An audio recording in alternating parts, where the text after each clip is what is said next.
The following is a special presentation of Tony Kurre Radio. Happy New Year! How about two sober dudes? Did you see Midnight last night? Did I what? Did you see Midnight last night? With the backside of my eyelids, I did. You know what? I went down and saw a very disappointing UAB basketball game yesterday. We can talk a little bit about that. I was there. I know. I saw you across the court. Thanks for the great seats, by the way. I was sitting right next to your lovely coach's wife.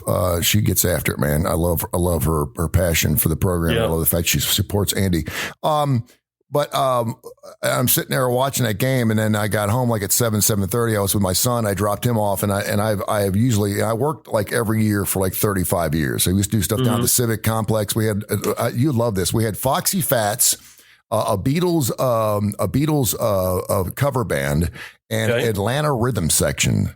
That was our lineup of bands for 3 years straight, man. Wow. I mean, Atlanta Rhythm Section playing Champagne Jam at midnight in the atrium at the Civic Complex. It was super cool. I mean, that's when radio was cool, and we were willing to spend $20,000 to bring Atlanta Rhythm Section. It was awesome. Them playing Spooky at 1 o'clock in the morning was just fantastic. You know, I'm on the point now where I went inside Publix when I dropped my son off, got me a large scoop of Palooza chocolate with some type of fudge swirl thing from Ben & Jerry's, the extra large thing. I thought I'm going to skip dinner tonight. Did have a hot dog, a $4 hot dog, by the way. Thank you very much, UAB. It's not $12. It's not $13. It's $4 for a stinking hot dog, which is what it should be. It's great. Me and my son ate for both of us for $23. It was wonderful. So I get home and I'm sitting there watching, and I started watching, obviously the Michigan or the Miami and Ohio State game. The Michigan Texas game were great. There were some great games yesterday. Just a high flight. The Duke game was fantastic. Arizona State. And for some reason, normally I'm just out by like 9:30, 10 o'clock, and I could not fall asleep. And I thought, well, and then next thing you know, I hear fireworks in the neighborhood, so I just stayed up. About 12:30, I took a shower, went to bed. So I actually saw midnight for the first time in forever. I'm glad I could share that story with you. Well, the best New Year's, I think, that I recall was my wife and I went to Nashville with some friends. And there was this, I was trying to describe this yesterday to one of my kids. It was like this warehouse. I don't even know where it was, the Gulch maybe. There was this warehouse, and you could go into these different rooms, and there was a different band in each room. Yeah. And we watched a Neil Diamond tribute band. It was fantastic. Is this the one the movie's about?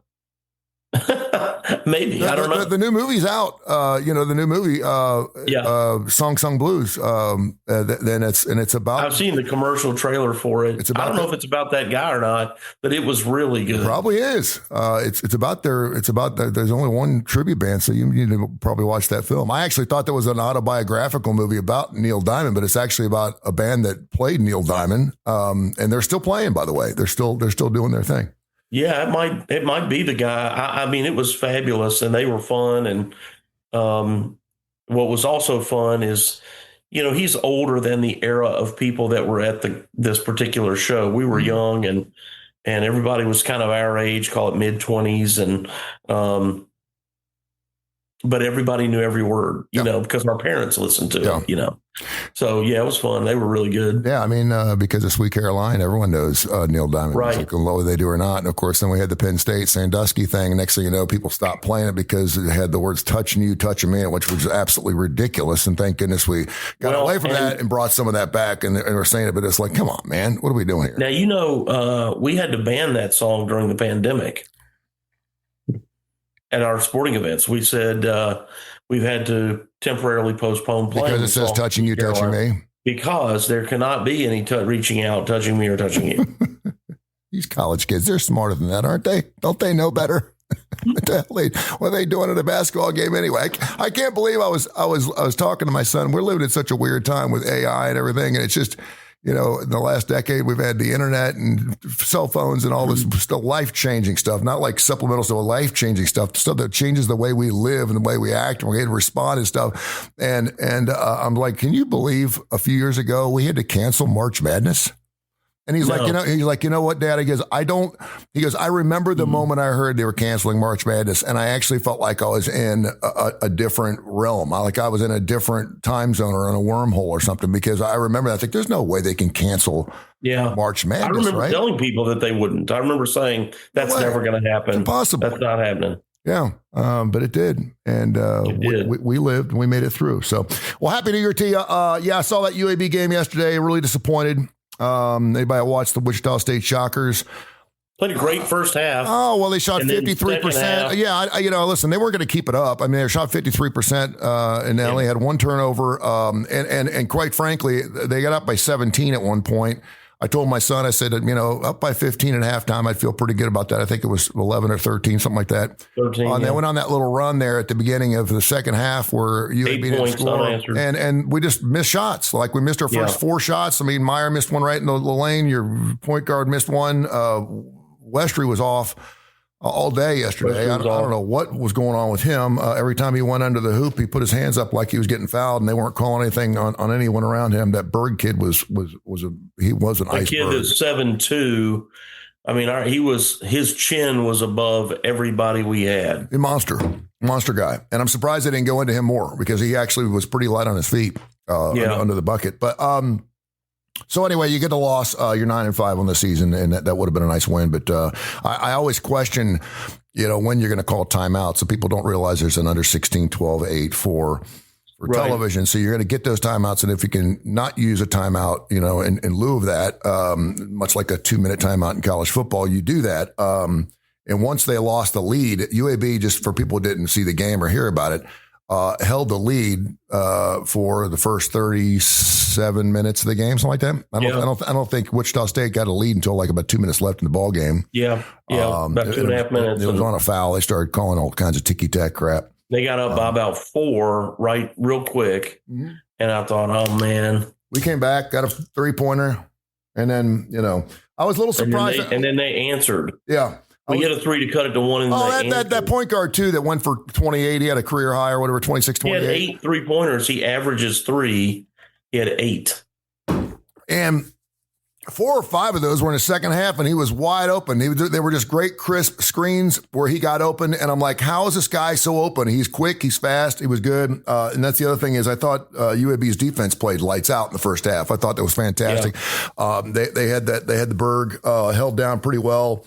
They were missing shots, and to UAB's credit, I think they had 12 assists at halftime. It's not like Andy Kennedy. Don't I have all these numbers in my head? I think they had 12 assists in the first half, which is UAB needs assists. They need assists, and there were several times the point guard came down into the paint and decided to go ahead and just throw the ball up 5 or 6 seconds into the shot clock, and it clanged off the back.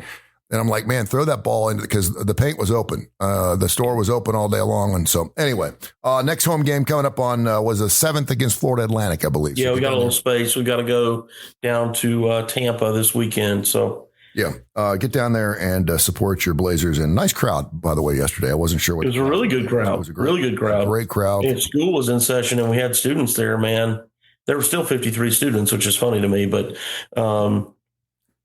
Yeah, it was a really good crowd. Appreciate everybody coming out. It was really good. It was fun. And Santo and I always enjoy our stay. We wish we would see it in winter, but it is what it is. Before we get into the games today, it is New Year's Day, so we can do whatever the heck we want. We don't take days off at Tony Kurre Radio because people are always listening in. Of course, they live the UAB Director's Chair with Mark Ingram. This is a show we do every single week. Your thoughts on Ohio State? Listen, there's 2 guys talking college football. Ohio State. Okay. Miami yesterday. I thought it was interesting. Yeah, that line was 9.5. I do a couple of gambling things out there, and that line dropped down to 7 about 2 hours before tip, which meant everyone was spending money on Miami. I really liked the +10. I thought 7 was a little low.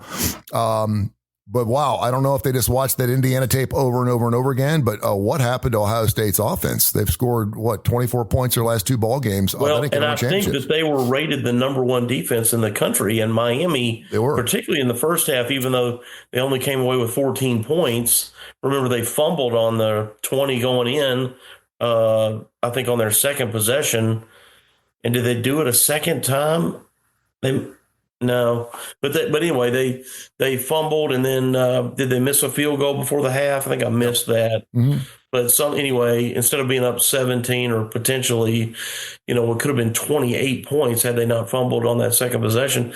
My point is, in the first half, man, Miami just kind of ran through that defense. And that was what surprised me, is how Miami played offensively. Because Carson Beck has been a bit inconsistent during the year. And again, couple that with Ohio State's defense, which has been magnificent. I just thought, boy, this is going to be tough. But Carson figured it out. They got themselves in sync. And I thought, again, what was surprising is they were really pushing Ohio State around, which is just not what I expected. I mean, the Miami offensive line was really pushing those guys around.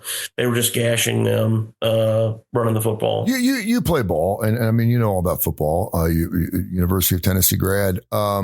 It used to be you always wanted to have equal number of passes with the run. You wanted to be well balanced. I understood that. If you were having to throw the ball 70% of the time, chances were you're going to win. Although Washington State's made a living off doing stuff like that. But if you had a good running game and you could be successful at it, and I know that 100-yard mark is very crucial mark. I heard this stat yesterday that I had to make sure I go back and listen to it. When Oregon. By the way, they're ready to tip off against Texas Tech. We're live on our YouTube channel, by the way, but don't go away. You can watch our show is only 15, 20 minutes long, so continue to watch us here. But if Oregon rushes for 100 yards or more, they're 25-0 their last 25 games. When they don't rush for 100 yards, they're 0-2. So obviously they rush for and I saw that and Texas Tech is number one in the country against the rush. They're only giving up 58 yards per ball game. So does that still play? The game has changed so much in the last 15, 20 years. Everything from the hurry up to the game has been turned on its head. Does that still play into for a coach and for a former player like yourself into logistics and how important it is to not only manage the run but actually incorporate it into a game plan, particularly now in the year of the quarterback, where we have quarterbacks who can sling the football all over the place. I still see Derrick Henry running the football for Baltimore. It seems like when he rushes for 100 yards, they win ball games. I know they have the MVP as a quarterback. He's banged up. They need him more now than ever. But do you see the same thing? Am I missing something? How important is the run in college football right now? I guess is the question. I mean, I think that coaches, you're going to get a different answer depending on who you ask. But I think most coaches would say a balanced offense is what they want to have. Most people would say that. Is it because it opens the play option or well, both of those things. If you can be effective at both, they play off of each other. If you can throw it well, then it opens the defense up to make the run more effective. If you appear as though you're just going to run it every play till they stop you, then obviously that explain to people out there why that is, why it's important to have a successful run, what it does to the defense, and how it opens up the play option. If you can run the ball well, then what happens is the safeties start walking up a little bit closer to the line of scrimmage. The linebackers play a step closer to the line of scrimmage. The defensive package that you're going to see is built to stop the run. And then all of a sudden, if you've got some quick receivers that can find space, you can go play action, which is fake the run and then throw it over the top or, out into space. And so that's what that means. We actually saw that work for Air Force, Georgia Tech, and some of these teams that never throw the football. We actually saw it with Navy a lot this year with Horvath. He was actually, a couple times he threw the ball more like 10 times a game. It was like, what? I mean, this guy, That's a good example, Navy, in that you just fully expect them to run the ball, triple option you to death. So you start crowding the line of scrimmage to try to, because when you think about it, if you can get 3.5 yards of play, which is not very far, but if you can be like an expert, which they are, at gaining at least 3.5 yards, then all of a sudden you got to crowd the line of scrimmage to cut that down to 1.5 or 2 yards, or maybe get a tackle for a loss. And that's when they beat you. You crowd the front. And they let that tight end squirt out, and they just. And we've seen that. We've seen that a little bit more on third and longs. Third and long is 6 and 7. where they actually rush the football and it's successful because everyone just assumes that, it's going to be, hold on. I got Hey buddy, let me call you right back. I'm in the middle of a show. Okay. Thanks. I'll call you back 15, 20 minutes. All right, man. Oh, there you go. See, you don't know what's going to happen on New Year's Eve. That's a phone call I had to take. Hey, if someone's calling me on New Year's Day, dude, it's important. I need you. You got to chase somebody down, for 2026 funds is what we're looking at. So let's talk about the other games going on. Again, Texas Tech, Oregon. Do you have any take on that? Do you want to mention anything about that before we look on the outline? Well, I'm amazed at how good Texas Tech is. They're fun to watch, and as is Oregon. I think that's going to be a really exciting game. And then, I think all the games today are great. I'm interested. It is fantastic. Yeah, Indiana, Alabama, I think have never played. I think I read that. So that's just fun that they've never played Indiana. Well, and how about, Indiana until this year was the most losingest program in college football, and Alabama was the winningest, or right there near the top with Michigan. Yeah. I mean, just to have those two teams and actually have Indiana favored by 7 over Alabama is, and I know people are going to hate this, but I think if Indiana plays like they did against Ohio State, I think they may have the better part of Alabama all day long. That's going to be a good football game. I mean, if Bama plays the way they did against Oklahoma, then that's going to be a great game. And Indiana's a tough team to beat. They're fun to watch too, and it is fun to see teams like Indiana and Texas Tech in it, and Oregon back in it. Been out for a while. It's fun to see some different teams in it. Who do you have in your national championship game? Well, I really thought Ohio State could be that team. And then who's got the late game tonight? Ole Miss, Georgia. Ole Miss, Georgia. That's a replay of Georgia, the game. I think, is really good. It'd be exciting to see Ole Miss win, just given the fact that they lost their coach. It'd be fun for those kids to really be able to rally and play. Not because I prefer one over the other, but that just, pull for those guys under a tough situation. I think Georgia's got a real good shot, though, of being in the finals. I thought that about Ohio State. I mean, again, if Bama plays the way they did against Oklahoma, I think Bama could definitely be there again. I thought they looked really good. And, their quarterback some days looks razor sharp, and then some days he looks a little off. But man, if he can play the way he did, there were stretches during the year where he had like 17, 18 straight pass completions. Then he'd go like one incompletion, then he'd go like 12 straight again. I mean, that's hard to do, man. That's hard to be that precise, and because you got to credit the receivers as well. Sure. I mean, there's a lot going on to be successful in the pass game.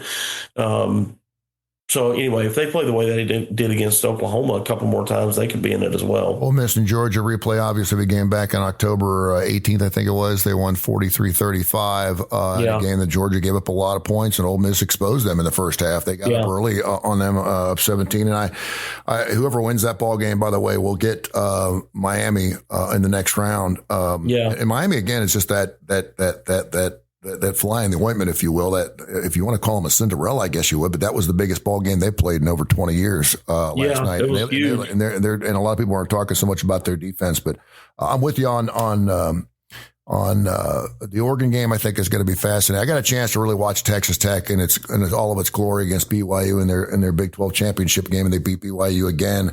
And that defense is filthy good, but they're good. You can win, they'll saying you win championships with defense.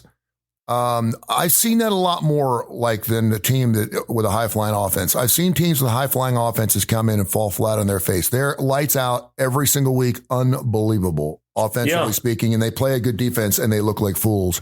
But I've never seen a great defense play a high flying offense and get it handed to itself.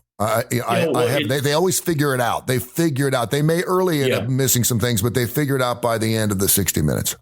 Well, you have to score, but this was UAB the last 3 years. We could score. We couldn't we couldn't stop anybody. We couldn't hardly slow anybody down. Yeah. If you go back the last 3 years and look at how close we were a couple of times, where if we just could have stopped gotten a stop or two, not even prevented them from scoring, but slowed them down, we're in a very different situation than we are right now.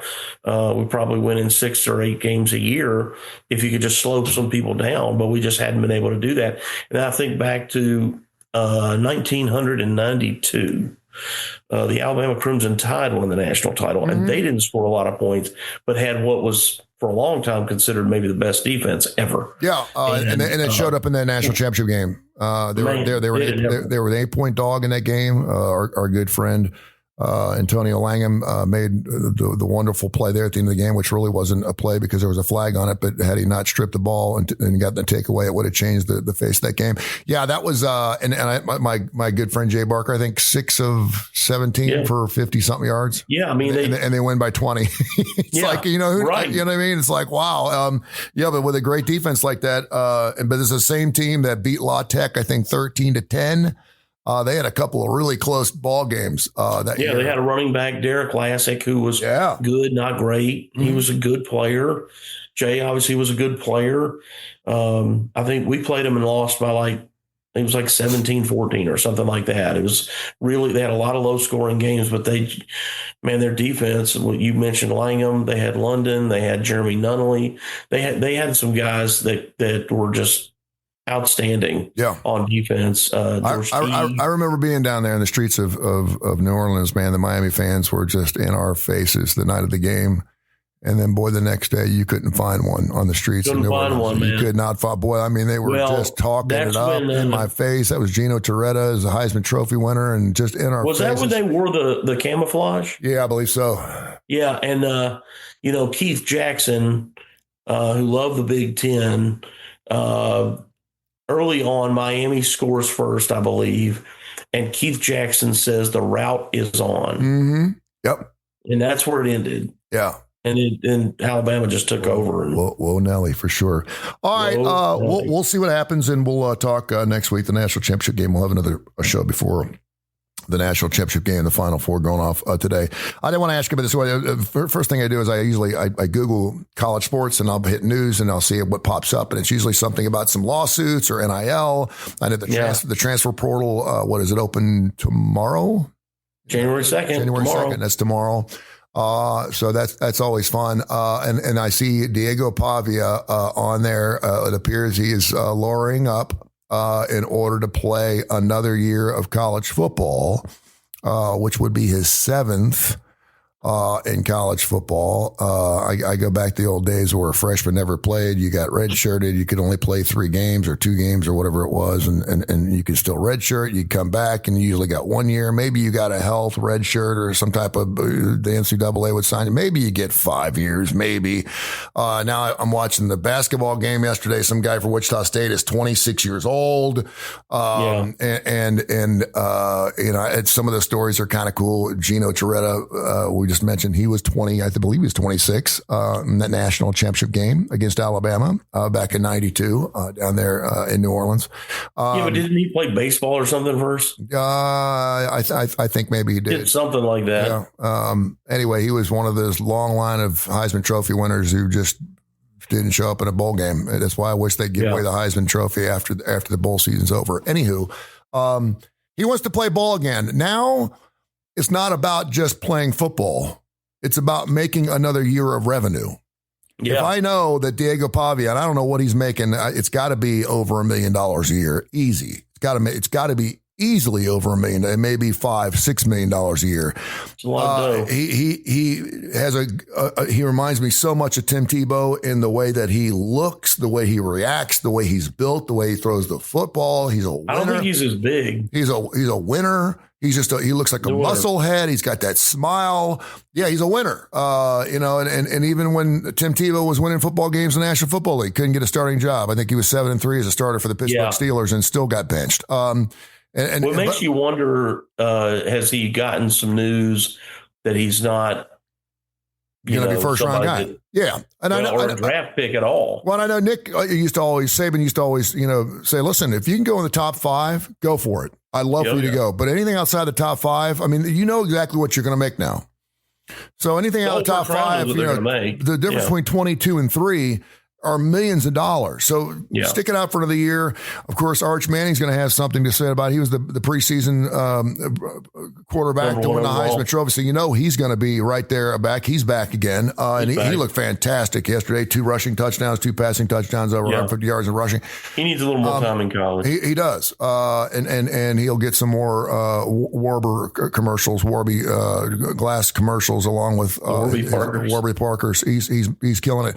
So, he wants to play another year. He's going to Vanderbilt. Smart kid. He knows that he's probably going to make he will make more money in college than he will ever make in the pros, more than likely. And we're seeing more and more players now do that. So I don't fault him for wanting to do this. As an athletic director, what are your thoughts on a guy coming back for his 7th year? It's good for college football. I guess he comes back. He does bring a lot of eyeballs to the TV when he plays. I know a lot of people don't like him because he's so out there. He did the whole Heisman pose already this year, i.e. Desmond Howard, but it didn't pay off for him. But what's your thoughts as an athletic director at UAB and a guy want to come back? Obviously, if you had Diego on UAB, you'd want him to come back. But how do you think about it? Well, I'm sure if he was on our team, we'd be doing everything we could to get the guy back. And it's nothing. What I'm about to say has nothing to do with the young man or his situation, but the NCAA, we as a governing body have lost control of a lot of things, and we're letting lawyers and sympathetic judges dictate how we manage our own. We have rules against all the stuff that frustrates coaches, fans, that media talks about. We have rules about all of it. But when you're constantly dealing with a lawsuit where somebody says it's unlawful, you can't say that, you can't do that, and they challenge every rule you have, it's a problem. So, I don't know what Diego's claim is or why he thinks he should be permitted a 7th year. I don't know enough about the case, but at this point, it can't have anything to do with the pandemic. I guess it does. It almost has to, does it not? Yeah. But isn't that why he already got probably a 6th year? Mm-hmm. So I don't know. Yeah, should be interesting. We got time for one quick email, and I wanted to throw this in. Stephen in Southside, big UAB fan. In lieu of what's happened at Ohio with the Bobcats in Michigan this year with improper relationships between coaches and or staff, he wants to know, how often does that happen? And we just don't hear about it. The Michigan situation sounded like it was going on for a couple of years and no one did anything about it, which is kind of like, wow, I don't know how that plays out. I really don't know enough about the Ohio situation. Coach of the Bobcats was 8-4, went to a bowl game, had a very successful season, and he got fired with cause, and obviously didn't see any money, which really sucks in these days because, man, if you get fired and even without cause, you're going to be walking away with a few $1 million. He's not. I'm sure he'll bounce back, i.e. Hugh Freeze, and probably end up coaching somewhere because good coaches will always come back. But is that something that happens a lot? Coaches having improper relationships? I think you let's look at it like this. Any 2 adult people that are together a lot, there's a compatibility that you find in your workplace with your coworkers.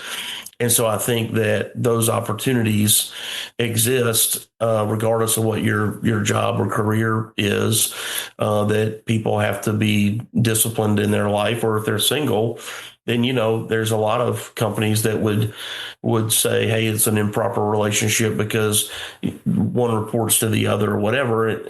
And then others might say, well, it's just unwise. Maybe it's not illegal, but boy, that's just unwise, because what if the relationship goes sour and now you two work together and you got, and so that's the problem. What this is obviously, given the fact that the coach was married, complicates things and is another issue altogether.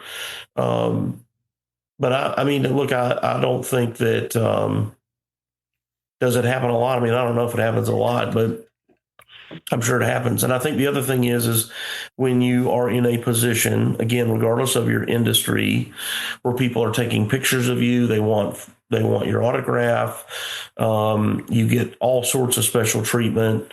You got to keep your own personal ego in check too, a little bit, which is tough. And so, temptation from all sides is out there, whether it's a relationship with another person or alcohol or gambling or, those temptations are out there and sometimes difficult to manage. All right. Inside question to Mark Ingram, then I'll let you go. I'm sitting there with the great seats yesterday, center court, and I see Andy Kennedy looking up at his wife.